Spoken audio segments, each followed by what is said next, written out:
Hola amigos, bienvenidos a esta edición sabatina, los sábados culturales. No sé cuál será esta, la número 50, 100, no sé. El tema que vamos a tratar, busqué su definición en esto, el diccionario de la lengua española, de la lengua española, y dice así: fama, opinión que las gentes tienen de alguien. Esa es una acepción. Luego, más específicamente, opinión que la gente tiene de la excelencia de alguien en su profesión. Y hay otras acepciones que más o menos expresan lo mismo, que cómo ve la gente a alguien. Y voy a tratar ahora de una forma específica de fama, que es la fama literaria. Y esto simplemente por la razón de que, leyendo algunos libros que tengo por ahí, y seguramente les pasa a ustedes, o les ha ocurrido más de alguna vez, les habrá llamado la atención que algún autor famoso, importante, esos que están en el hall de la fama, aparece como un escritor con menos habilidades técnicas, literarias, descriptivas, sus metáforas, qué sé yo, su ironía, aparece como inferior a otro que no tiene tanta fama. Y uno se pregunta, ¿por qué es así? ¿Por qué en este campo, el de la literatura, no necesariamente la calidad propiamente tal de escritura es la que importa? Y podríamos después ampliar esa pregunta para otros campos de la actividad humana. La fama literaria, vamos a partir, y voy a partir leyendo las primeras líneas de un ensayo, una de estas cosas que escribía Jorge Luis Borges en un volumen que ya está bastante viejo, amarillando, que se llama Otras Inquisiciones, y el título es Quevedo. Se refiere a, ya saben, Francisco de Quevedo y Villegas, si no me equivoco, era Francisco. Dice así: como la otra, la historia de la literatura abunda en enigmas. Ninguno de ellos me ha inquietado y me inquieta como la extraña gloria parcial que le ha tocado en suerte a Quevedo. En los censos de nombres universales, el suyo no figura. Mucho he tratado de inquirir las razones de esa extravagante omisión. Alguna vez, en una conferencia olvidada, creí encontrarlas en el hecho que en sus duras páginas no fomentan, ni siquiera toleran, el menor desahogo sentimental. Entre paréntesis, ser sensiblero es tener éxito, ha observado George Moore. Para la gloria, decía yo, no es indispensable que un escritor se muestre sentimental, pero es indispensable que su obra o alguna circunstancia biográfica estimulen el patetismo. Ni la vida ni el arte de Quevedo, reflexioné, se prestan a esas tiernas hipérboles cuya repetición es la gloria. Y luego agrega que Quevedo no es inferior a nadie, otra vez la técnica, pero no ha dado con un símbolo que se apodere de la imaginación de la gente. Homero tiene a Príamo, que besa las homicidas manos de Aquiles. Sófocles tiene un rey que descifra enigmas y a quien los hados harán descifrar el horror de su propio destino. Lucrecio tiene el infinito abismo estelar y las discordias de los átomos. Dante, los 9 círculos del infierno y la rosa paradisíaca. Shakespeare, sus orbes de violencia y de música. Cervantes, el afortunado vaivén de Sancho y de Quijote. Swift, su república de caballos virtuosos y de yahoos bestiales. Melville, la abominación y el amor de la ballena blanca. Franz Kafka, sus crecientes y sórdidos laberintos. Que bien escribía Borges, ¿no? Parece que el sentimiento o el simbolismo, o las dos cosas, son fundamentales, y quizás el simbolismo tiene que ver también con los sentimientos, como creo yo que ocurre. Entonces, uno parte por el principio, y la pregunta número 1 es: ¿qué hace que una obra se haga famosa en su tiempo? Y en algunos casos no solo en su tiempo, sino que en todos los tiempos. Y aquí está el argumento de Borges, que yo suscribo totalmente. Yo creo que una obra se hace famosa porque toca el corazón, ahí están los sentimientos, pero también los intereses y las visiones de sus contemporáneos. Eso es. Si no hace tal cosa, no importa cuán excelente sea el estilo, la inteligencia, el talento verbal, etc., no va a haber fama, porque no olvidemos además que, como decía el diccionario, la gente es la que otorga fama. Cuando se dice la gente, se está refiriendo en forma implícita a la gran mayoría de las personas, por lo menos en este caso la gran mayoría o todas las personas que leen. Es la gran masa de lectores o la gran masa de la humanidad la que otorga o no fama, no un grupo pequeño que está interesado en las capacidades técnicas específicas, los talentos, los vericuetos verbales, en este caso una obra literaria, etc. En ocasiones, estos intereses y estas pasiones que entran en sintonía con una obra no tienen una vigencia limitada, no se reducen a lo que ocurre en tal o cual época, sino que son válidos y vigentes e interesan y tocan las pasiones en todas las épocas, y eso es el tipo de obra literaria que se llama los clásicos de todos los tiempos. Yo creo que una obra que sirve singularmente para estudiar este fenómeno curioso o extraordinario, o quizás muy ordinario y nada de curioso de la fama que algunos reciben en el campo de la literatura y otros no, es estudiar el caso de una de esas obras que son clásicos de todos los tiempos, y esa obra, que vamos a echarle una mirada, en realidad no la vamos a estudiar, le vamos a echar solo una mirada, es El Quijote de la Mancha. Pero antes de entrar en eso, yo quiero, en este primer bloque comercial, recibir con mucho cariño, con mucho gusto y mucha satisfacción a dos nuevos auspiciadores de fin de semana. Parto con el Hotel Elun, tal como ustedes lo están escuchando, E-L-U-N, Elun, que está en Frutillar, una localidad que ustedes conocen, que está a la orilla del lago Yanquihue, una localidad muy, pero muy bonita. Se están celebrando ahora habitualmente eventos artísticos, orquestas, ya les voy a mencionar de otro. Y es una localidad preciosa por el entorno. No solo está el lago Yanquihue, sino que uno ve el volcán Osorno, ¿sí? Es el volcán Osorno, bueno, un volcán, digamos, y otros volcanes.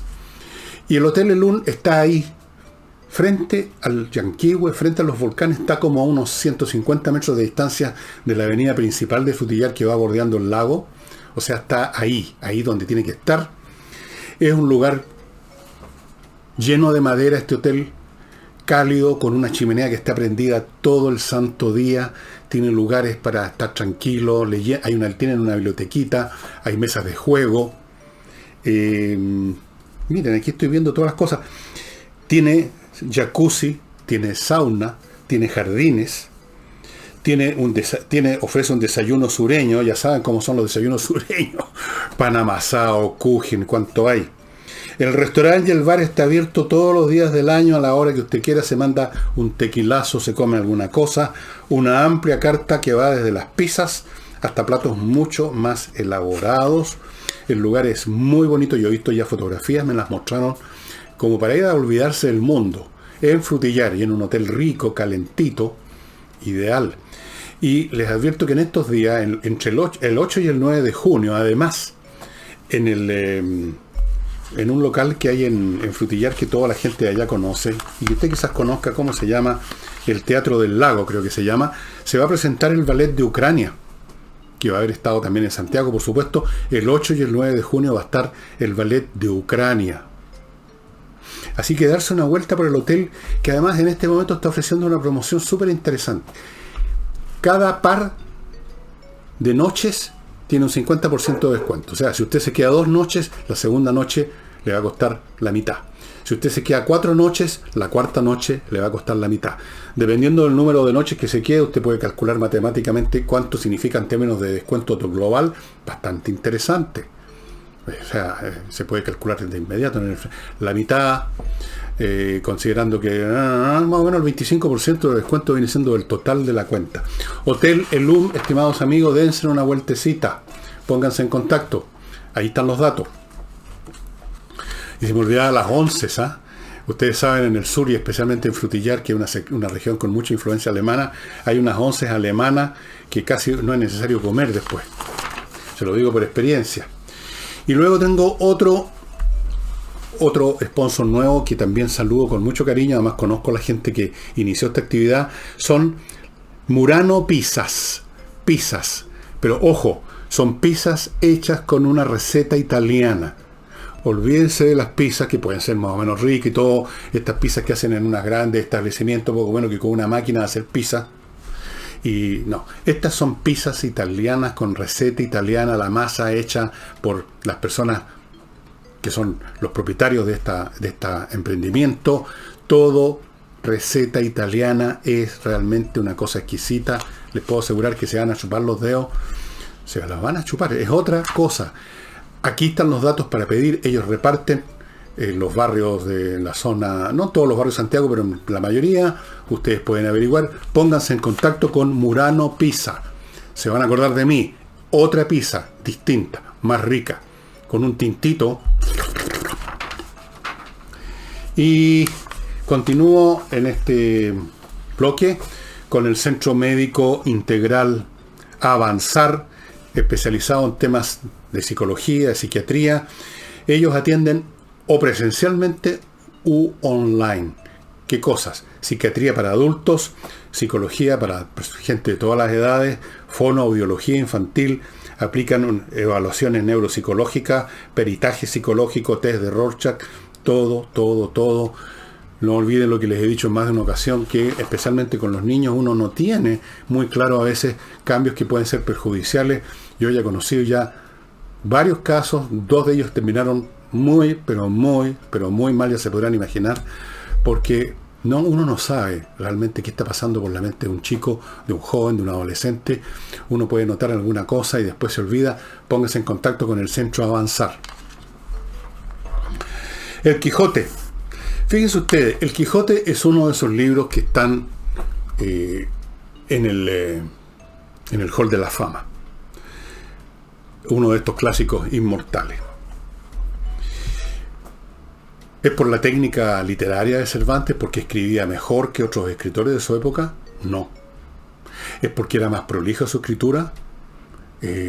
Inventó como esos conceptistas del siglo XVII que casi son ilegibles, Calderón de la Barca, algunos otros autores de una escuela que se llama el conceptismo, que es un uso del lenguaje que requiere una técnica impresionante. Cervantes no hacía nada de todo eso. Era bastante desprolijo. Todos conocen la anécdota de que en un capítulo le roban el asno a Sancho Panza y al capítulo siguiente o subsiguiente aparece montado en su asno. Se le olvidó, no se fijó. Escribía rápidamente. Pero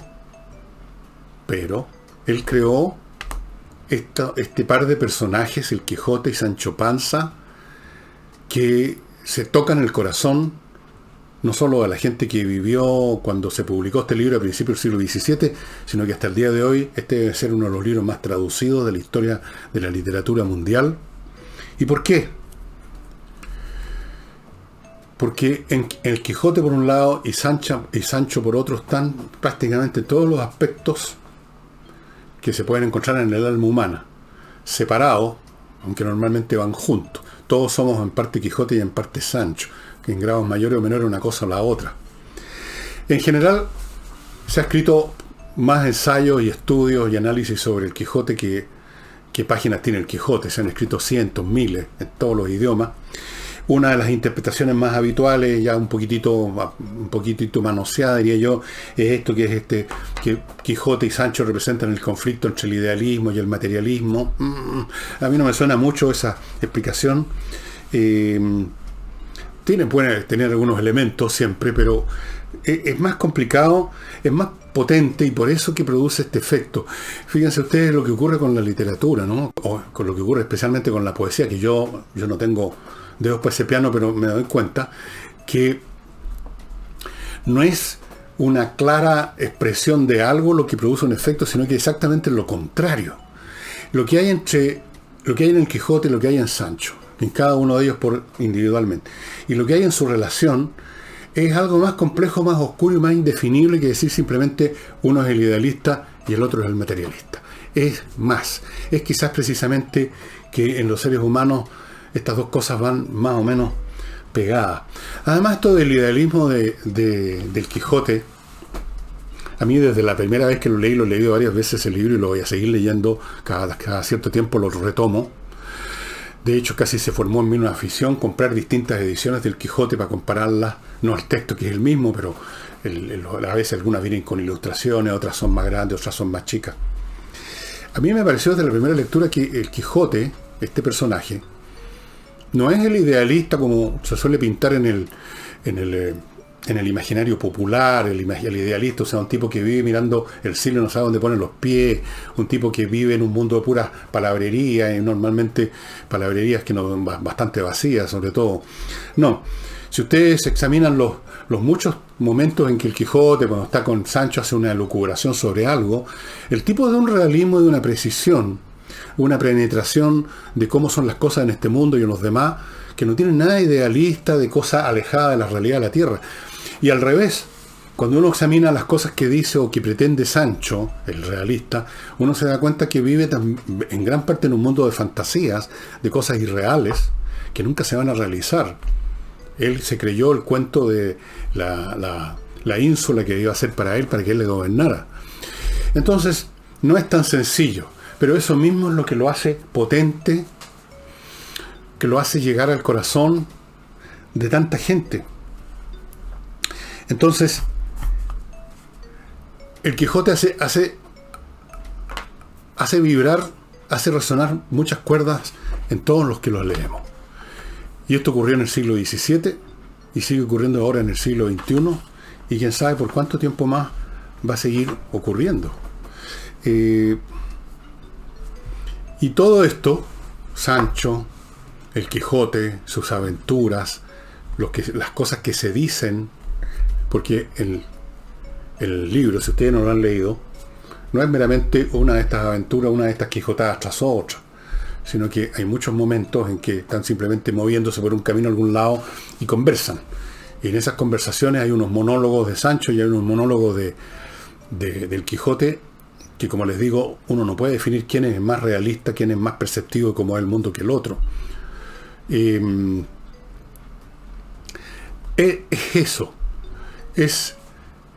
eso y no el estilo. No, yo no digo que Cervantes escribía mal, ni mucho menos, no estoy diciendo eso, pero no es una prosa que sea particularmente elegante o bella o más ingeniosa comparada con la de otros autores de su época. Es ingenioso, por supuesto, está bien hecho, tiene gracia, pero no es ahí donde está el secreto del Quijote. El Quijote no. Del mismo modo que en estos otros libros que mencionaba Borges en su texto Quevedo, cuando usted lee la Moby Dick, está bien escrito, por supuesto, un libro además muy original en su estructura, pero no es eso lo que le da fama a Melville y a Moby Dick. Es Moby Dick, es la ballena. ¿Y qué es lo que es la ballena? ¿Qué significa esta persecución obsesiva del capitán Ahab por cazar a Moby Dick? ¿Qué es lo que hace que los tripulantes de su barco, que eran simplemente balleneros que se contrataron para ese viaje, para cazar ballena, para ganar plata, en un momento dado se suman al propósito de Ahab de terminar de dar muerte a Moby Dick? ¿Qué es lo que hay ahí? Hay muchas cosas, y esas cosas son las que hacen de Moby Dick un tremendo libro, y esas cosas son los que le dieron, por lo tanto, fama a Melville. Si ustedes hacen abstracción de Moby Dick, Melville escribió otro montón de cosas, no muchas, pero escribió. Ninguna de esas le habría dado fama, por ingeniosas que algunas de ellas están escritas, a Melville. Ninguna de ellas habría convertido a Melville en el gran autor que es, en ese nombre inmenso que es. Y lo mismo cabe decir de otros autores, de los que menciona Borges y de otros muchos más, que han creado un orbe, un mundo, cuyos personajes o cuyos eventos hacen sentido a los elementos más profundos del alma humana, al menos de un periodo y muchas veces de todos los tiempos, porque simplemente los seres humanos somos más o menos parecidos en todos los tiempos, precisamente. Por eso que uno puede estudiar historia y entender a Julio César, o a Pompeyo, o a Atila, porque más malos o más buenos que uno, más inteligentes o menos que uno, son seres humanos y uno los entiende porque en ellos funcionan las mismas pasiones o muy parecidas. Son comprensibles. Son comprensibles. Ahora, hay algunas famas de otro calibre, por supuesto. No todas las famas son la fama de Melville o la fama de Cervantes, la fama de Moby Dick o la fama del Quijote. Hay famas menores. Hay famas que no tienen ese fondo, esa profundidad, esa sustancia. Hay famas que son prácticamente no muy distintos a tener popularidad, ser populares en un momento dado. En la literatura chilena de los últimos 20 años aparecieron varios autores nuevos, siempre están apareciendo autores nuevos, y yo no me estoy incluyendo en ese lote, que se hicieron populares. Sus libros se compraron, los llevaban a los matinales, sus nombres eran conocidos, incluso de gente que no había leído nada de sus obras. ¿Por qué? Porque tocaron algún punto muy particular, no tan profundo, no tan propio del ser humano en general, sino que del específico ser humano de ese momento histórico, con esas peculiaridades, y a esos personajes y a otros que los conocían les hizo sentido. O sea, en otras palabras, uno se hace famoso, un literato se hace famoso, cuando su obra, en un grado mayor o menor, la fama menor o la fama mayor, entra en contacto con los demás, con el público, que es el que otorga la fama.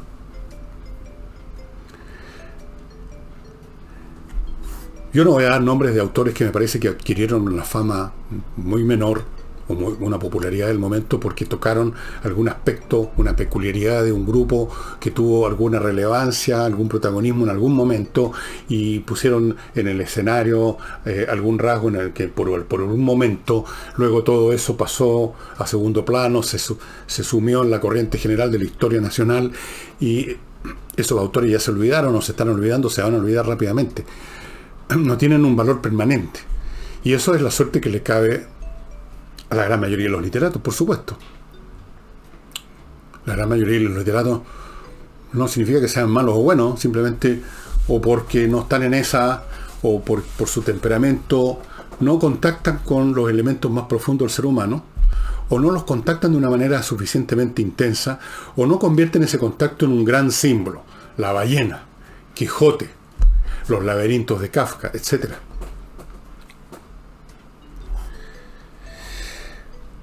Antes de continuar con esto, amigos, me van a permitir que les recuerde inviertanusa.cl para los que quieren invertir en Estados Unidos y no saben cómo.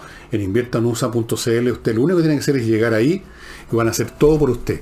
Incluso le van a dar opciones de inversión en la forma de franquicias, propiedades inmobiliarias. Estamos hablando de miles de opciones, no de 2 o 3.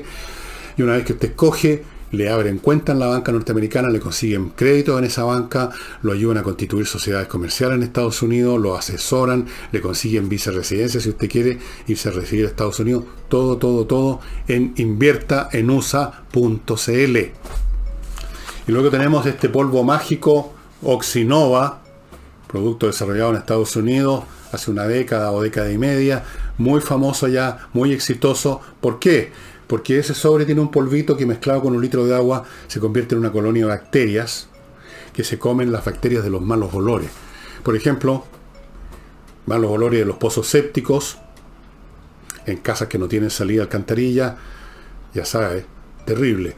Usted echa esta cuestión y se acabaron los olores por varios meses, y cuando empieza a terminar el efecto, porque la colonia de bacterias, después que comió a las bacterias, se mueren ellos mismos por falta de comida, digamos, usted echa otro, y así sucesivamente todo el tiempo que quiera.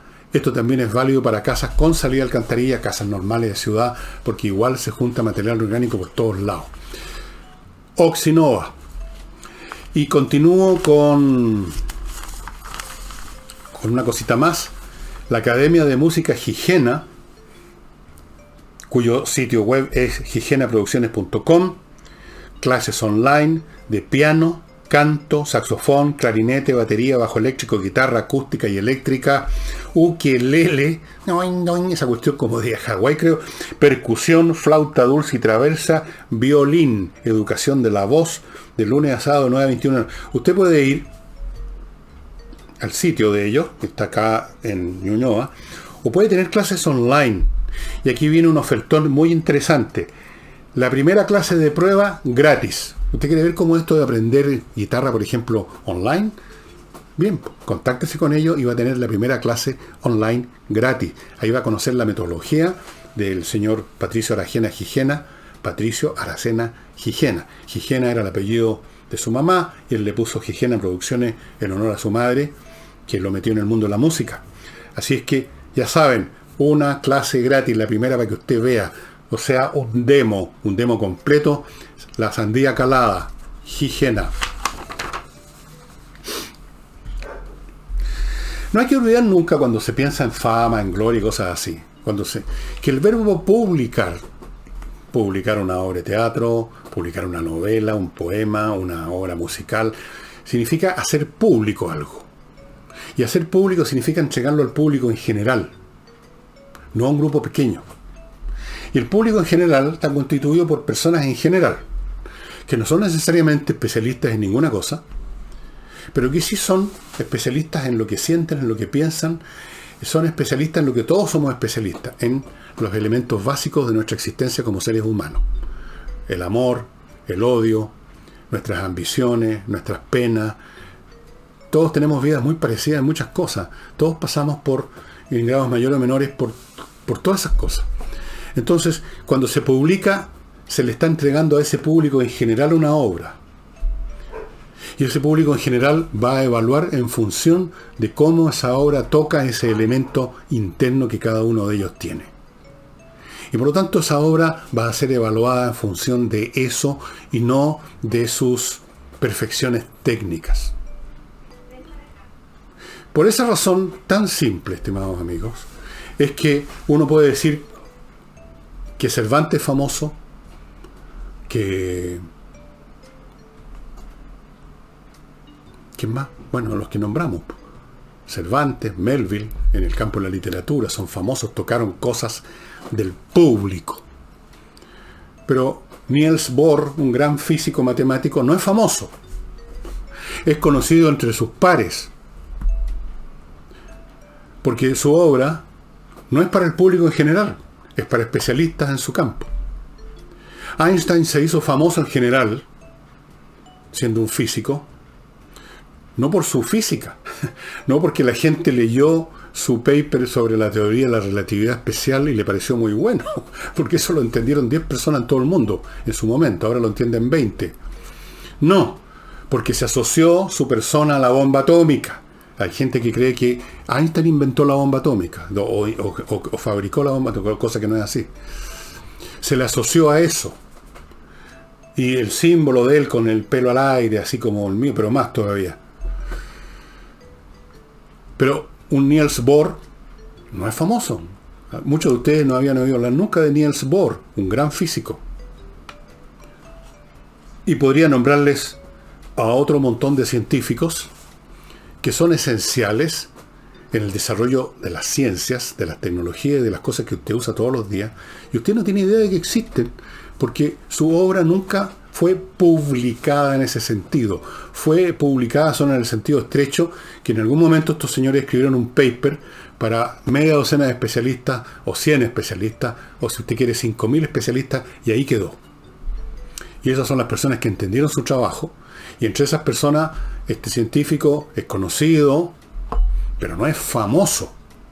La fama siempre tiene que ver con la aclamación del gran público. Un científico no es famoso entre otros científicos, es reconocido, que es una cosa muy distinta. Les nombré a Niels Bohr, les podría nombrar a miles.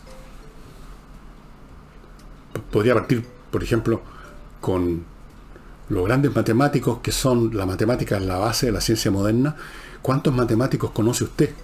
Famosos. ¿Qué matemáticos famosos conoce usted? Quizás Euclides, porque tuvo que estudiar algo de geometría plana en el colegio, nada más. ¿De quién más sabe? No son famosos, son conocidos, son importantes, son esenciales, pero no son famosos. Así es que, estimados amigos, la fama tiene que ver con eso, el contacto con el gran público. Así que volviendo a la literatura, todos nosotros, los que hemos leído algo de narrativa, hemos encontrado autores de gran precisión, elegancia, etcétera, en el uso del lenguaje. Y yo creo que uno de ellos es precisamente Jorge Luis Borges. Pero fíjese usted, Jorge Luis Borges es muy conocido, sí, pero no es famoso en el sentido en que lo es, por ejemplo, Gabriel García Márquez. Gabriel García Márquez creó ese mundo fabuloso que está en 100 años de soledad. Y luego tenemos a este otro escritor peruano que escribió La ciudad de los perros. Ahí también hay una tremenda construcción que tiene sentido. Pero Borges, a mí particularmente lo prefiero 1.000.000 de veces a Gabriel García Márquez, por la elegancia de su estilo, pero no creó ningún mito. No es un hombre que llegue al corazón. Es un poco como Quevedo. Es un poco como ese autor. ¿Cuántos de ustedes han leído a Quevedo? Francisco de Quevedo y Villegas, dicho sea de paso, se llama. Creo que antepasado mío. No, ojalá. ¿Saben ustedes qué libro escribió? No creó un gran signo. Todas sus obras son áridas en un sentido, no áridas, algunas son muy divertidas como El Buscón, por ejemplo, pero en ellas predomina no el sentimiento, no el acercarse al corazón de los demás, sino que acercarse al intelecto de unos pocos. Con eso usted no obtiene fama literaria. Puede ser muy conocido. Por supuesto, Borges a mucha gente le suena, por último, el nombre. Puede ser muy conocido, puede ser muy respetado. Puede tener un lugar, un lugar importante en la historia de la literatura desde el punto de vista de los críticos.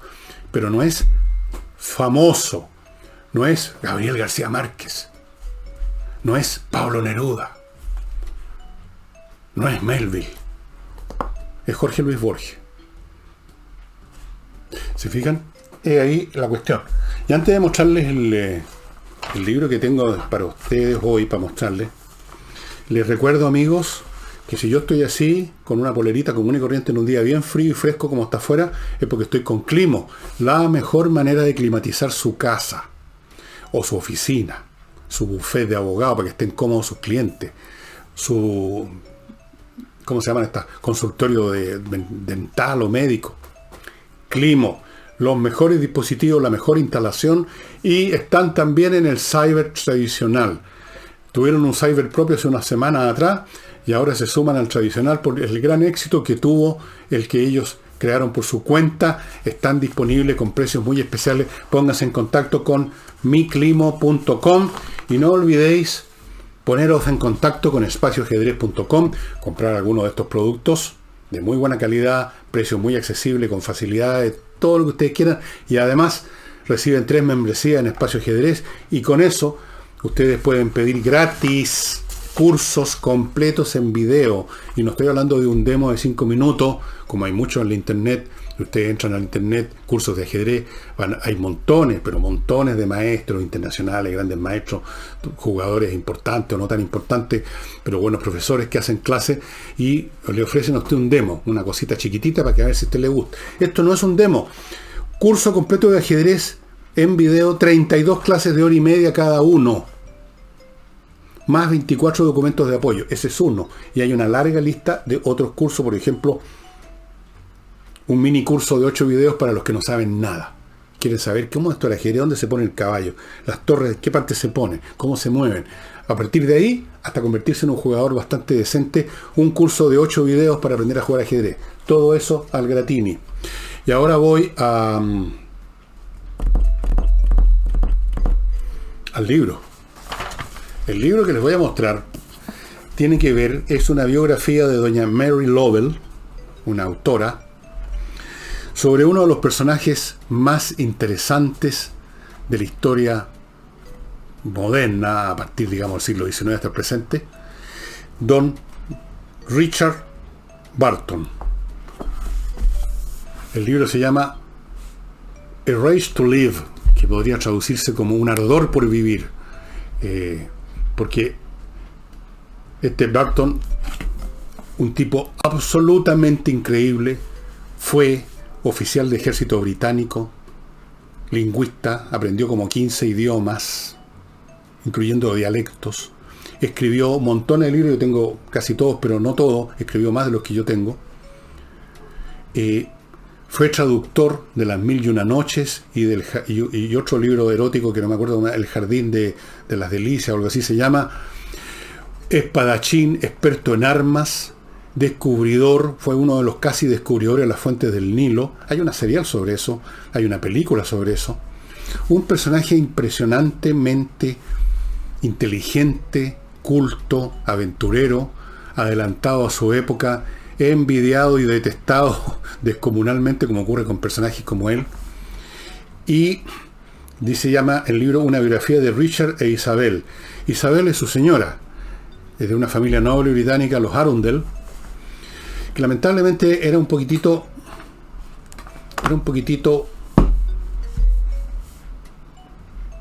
cartuchona.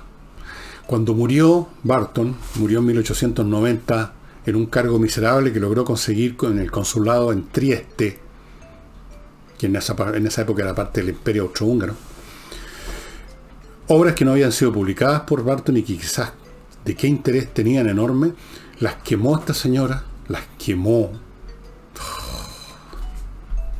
Porque eran un poquito eróticas, porque eran un poquito... Bueno. Este hombre se adelantó muchísimo a su tiempo en materias de sexo, en materias de todas las cosas que a ustedes les parece que las acaban de inventar unos jovencitos de la universidad. Este tipo está muy por delante. Y estamos hablando de un hombre que estuvo activo en el tercero y último cuarto del siglo XIX y en medio de la Inglaterra victoriana. Se han escrito muchas biografías, yo tengo dos, que esta es una de ellas, y yo no sé si esta es la mejor o no, pero muy buena, muy completa.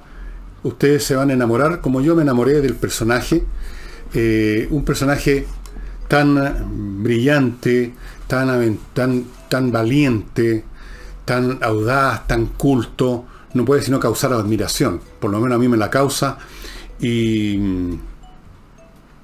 bueno, aquí dice una impresionante biografía doble. La autora ha ganado acceso a material que no había sido tomado en cuenta por los biógrafos previos. El mejor libro sobre de Burton hasta ahora. Esto lo dijo el Washington Post Book World el año en que este libro fue publicado. Es un libro gordo, es la verdad, ¿no es? Miren, Burton nació en 1821 y murió en 1890. Su señora murió un poco después, en 1896. Había nacido el año 31.